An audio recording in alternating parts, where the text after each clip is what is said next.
مولا عبدالغني برادر وایي چې خپلواک او مرکزی نظام رامنځته کول د ټولو ستونزو یوازینی حل دی.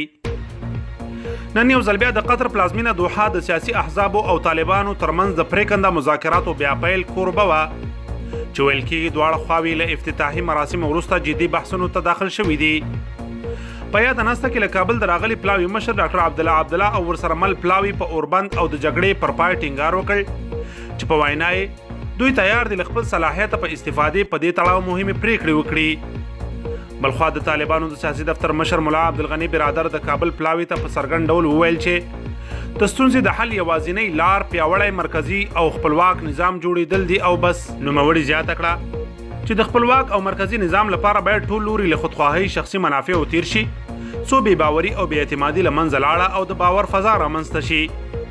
برادر وویل بین الافغاني مذاکرات له نږدې 10 میاشتو راهیسې جریان لري خو ځینې ستونزې شته. هغه ډول چې توقع کېدله پرمختګونه نشته خو بیا هم ورته ناهیلي نه دي.